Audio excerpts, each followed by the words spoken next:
the conversation around Moeen Ali, who's just retired from Test cricket today. Now, I'm not saying Moeen's retired to it's because he for the same reasons his tour's been cancelled, but it is broadly all part of the same conversation, isn't it? Around what individuals inside the game are willing to subject themselves to, and in Moeen's case, he's acknowledged that the quarantine around the Ashes was probably what may have been the final straw, a decision he was weighing up during the India series, when he's gone from being out of the team into the team, vice captain, and retiring all in the space of about 6 whirlwind weeks.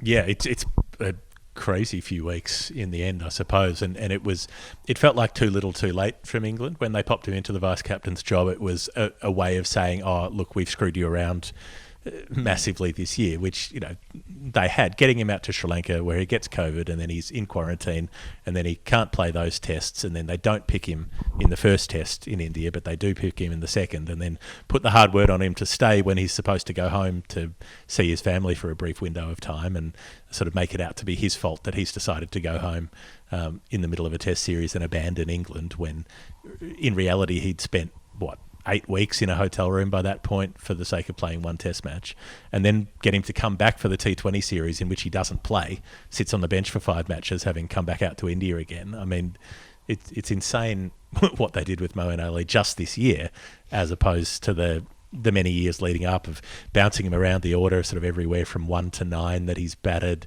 having him be their strike spin bowler and then not their supporting spinner, and then having him in and out of the side, and there's very rarely been any clarity for Moeen about what he's supposed to do in his career. And despite that, he's still managed to play 64 tests, be England's 3rd highest wicket taker as far as spinners go, and make nearly 3,000 runs, or just over 3,000 runs. So, just short, wasn't he, in the end? So just short. Extraordinary sort of career that he's managed to piece together out of all the bits and pieces. But you can see why in the end he would look at how erratic his treatment have been, how keen Chris Silverwood has been not to pick a spinner at all in his test side, and would think, well, why bother going out to Australia where there's a good chance we get fucking hammered again, and it's a pretty miserable tour, for the sake of having that experience and having to spend however many weeks in quarantine for the privilege. Yeah, a lot of this happened in Australia in 17-18, where it sort of the story started to change for Moeen as a Test cricketer. Had a brilliant 2017, just dominated with the ball, especially against South Africa. But took his wickets at 115 in that Ashes series, and Nathan Lyon got him out 7 times, and it was all so daunting and overwhelming for him. I remember watching him bowl at the Wacker and just thinking, geez, this guy's cooked. And that was the same at Edgbaston in 2019 on that 4th day when Steve Smith and Matthew Wade and others just tore him apart, and he was out of the team, then out of cricket altogether, took a break to tend to his mental health after that, and that was part of the conversation in the last couple of years. Asked for a break and then immediately lost his Test contract. That's right. The contract a month later. Yeah, when Joe Root spoke to this yesterday, he was surprised that Moeen left the team, or left Test cricket so quickly after becoming vice captain, but kind of acknowledged that he could have been handled better. And that's Joe Root, by the way. I mean, Joe Root's not one to... he's a good guy, Root, and he's willing to cop a whack when there's a whack to be had, and he would know in his heart of hearts that through the span that he's been captain, things haven't been managed with Moeen as well as they might be. And still, in a wonderful. Joe Root's not deciding who gets a contract. He's not running central contracts. No, whilst that's true, I think that what you went through before, that sort of inconsistency of purpose with him. Where does he fit in?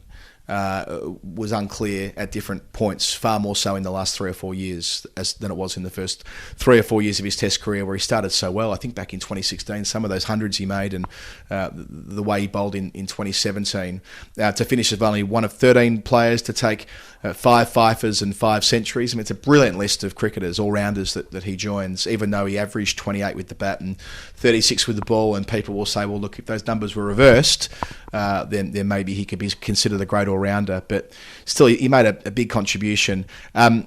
I wonder what happens next for him. Presumably he goes on to have a stellar domestic white ball career. He's playing in the IPL at the moment.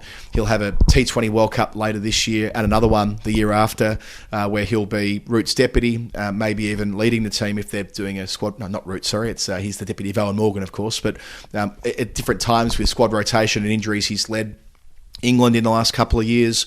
He didn't play in the 50-over World Cup final in 2019. I'm sure that grates that he was dropped from the squad after the Sri Lanka game and missed the pointy end of that competition at home, so that'll be on the horizon for him in a couple of years too in India. So plenty of time to go in the Moeen Ali story, despite the fact that he's 34 years of age. And yeah, Vish made a good point in his piece too, that this is a strong, proud Muslim man, having his international career coincide with a surge of Islamophobia in this country around Brexit, especially in 2016 and that campaign and beyond.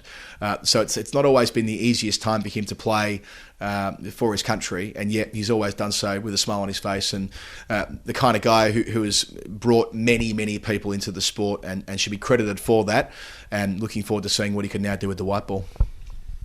Go well, Moeen. Thanks for the entertainment.